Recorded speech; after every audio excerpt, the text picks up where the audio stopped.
여러분, 이제 세 번째 경제 시스템인 공정경제 시스템을 마지막으로 해서 마을 활동이 끝나게 됩니다. 마지막인 공정경제 시스템의 규정을 살펴보도록 하겠습니다. 먼저 첫 번째, 임금에 대한 부분입니다. 여기는요, 자유경쟁 시스템과 거의 비슷해요. 그러니까 직업활동이 공무원과 사업자로 나누어지게 됩니다. 그래서 공무원은 2,000냥, 모두 2,000냥 월요일에 한 번 받게 되고요.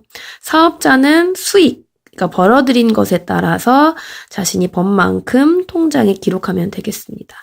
그리고 수업수당은요, 차등 지급입니다, 역시. 하지만 그 자유경제처럼 많은 차이가 있지는 않아요. 왜 수업수당을 제일 많이 받는 사람은 1,000냥을 받았고 제일 조금 받는 사람은 300냥을 받았잖아요. 1등과 꼴등의 차이가 거의 700냥 정도 차이가 났는데 그 정도 차이는 안 납니다. 이따가 바로 수업수당에 대해서 설명을 할게요. 그다음에 상금. 상금은 역시 수시로 선생님이 지급해주는 것에 따라서 받으면 되겠습니다. 자, 그럼 수업수당이 어떻게 나누어지는지 한번 볼게요.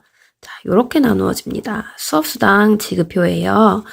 자, 여러분 자유경제에서 벌어들인 돈 있죠? 그 마지막 돈, 최종적으로 벌어들인 돈을 기준으로 해서 받는 겁니다. 자, 2,000냥을 초과한 사람은 모두 1,200냥을 받게 되고요. 1,500냥에서 2,000냥 미만인 사람은 1,100냥.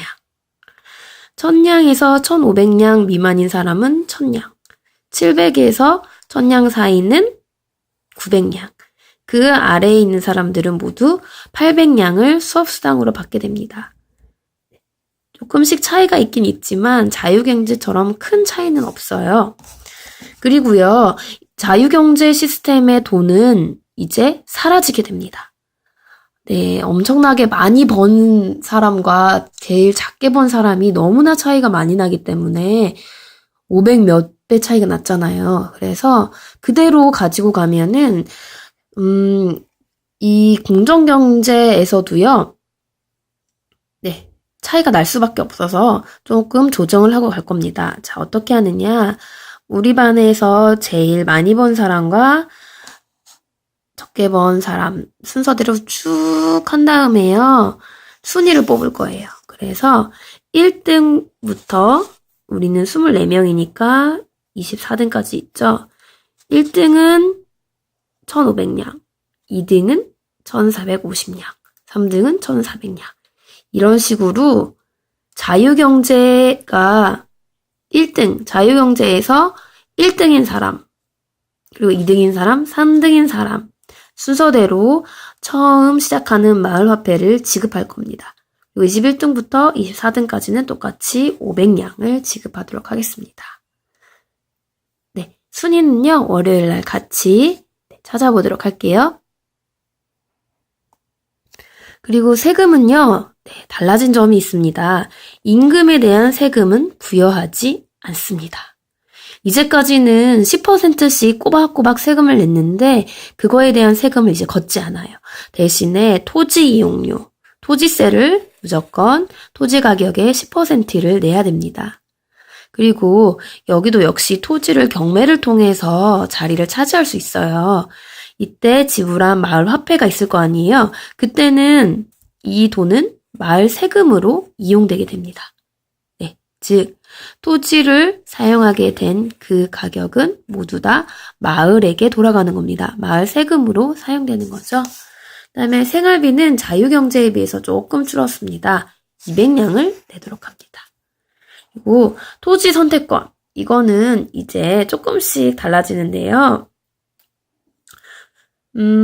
토지경제 시스템 첫날에만, 공정경제 시스템 첫날에만 토지를 선택할 수 있는 기회가 있습니다. 자, 이 토지 선택권은요, 역시 경매로 판매하긴 할 거예요. 근데 예전처럼 이 자리 할 사람, 저 자리 할 사람 이렇게 하는 게 아니라 1번부터 토지 선택권 1번, 그 다음에 24번 까지요. 이 순서 선택권을 뽑는 거예요. 만약에 내가 1번을 경매를 통해서 샀다. 그러면은 내가 앉고 싶은 자리를 바로 앉을 수 있는 겁니다. 네. 그리고 2번을 뽑은 사람은 네, 그 사람이 앉고 싶은 자리를 또 선택하는 거예요. 두 번째로.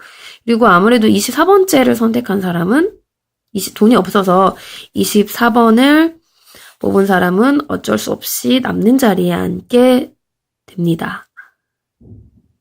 네, 무슨 얘기인지 알겠어요? 자리를 뽑는 게 아니라 이제는 번호를 사서 자리를 직접 사는 게 아니라 선택권 번호를 경매로 사게 되는 겁니다. 그리고 1번을 뽑은 사람은 그만큼 더 빨리 자기가 원하는 자리를 선택할 수 있습니다. 그리고 또 중요한 거는 한 사람당 자리 하나씩밖에 선택을 못 해요.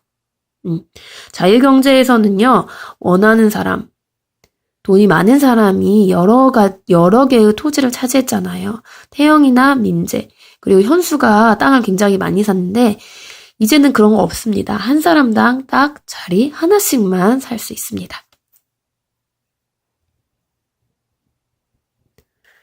자, 그렇다고 해서요, 여러분들이 세금을 내지 않는 건 아니에요. 토지세는요, 내 땅이라고 하더라도 내는 겁니다. 물론 내가 산 땅이긴 하지만 여러분 한번 생각해 보세요. 이 지구에 원래부터 있던 이 땅이 과연 누구 것이라고 할 수 있을까요? 네.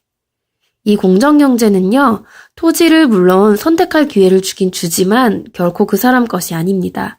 그래서 토지세는 내가 산 가격이라고 하더라도 꼭 내야 됩니다. 자, 이거는요, 선생님이 이렇게 가격을 이렇게 써놨습니다. 네, 보세요. 네, 요런 가격을 가지고 있습니다. 자, 경매 시작 가격은 50냥, 이 자리는 50냥이고요. 토지 가격은 500냥이에요. 그럼 여기에 앉게 된 사람은 토지세를 어떻게 내야 될까요? 네, 500냥의 10%인 50냥을 내야 됩니다. 50냥. 여기는 20냥. 여기는 20냥. 여기는 40냥.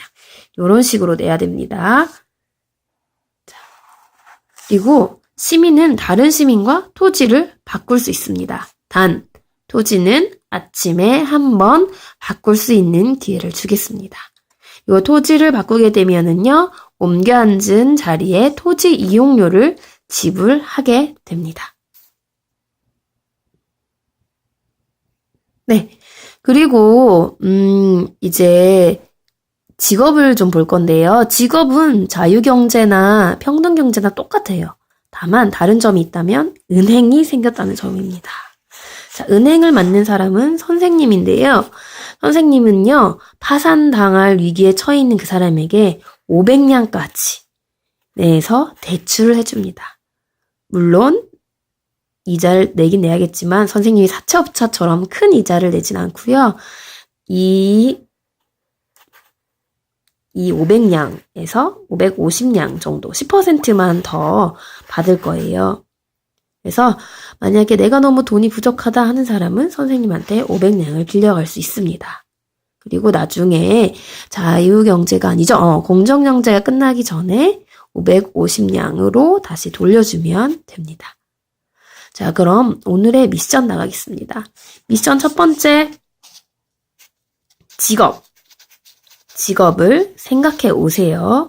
그리고 여러분, 지난번에 창업을 할 수 있다고 했는데 아무도 새로운 직업에 도전하는 사람이 없었습니다. 여기 선생님이 주어진 그런 거 말고 다른 직업은 뭐가 있을까 한번 쭉 생각을 해보세요. 첫 번째로 직업을 미리 생각해 오는 것. 그리고 두 번째로 뭘까요? 이거. 자기가 과연 수업수당을 얼마만큼 받게 되는지를 알아오십시오. 월요일날 선생님이 물어봤을 때 이 자신의 수업수당을 모두 말할 수 있어야 합니다. 자, 그럼 다음 시간에 봅시다. 안녕.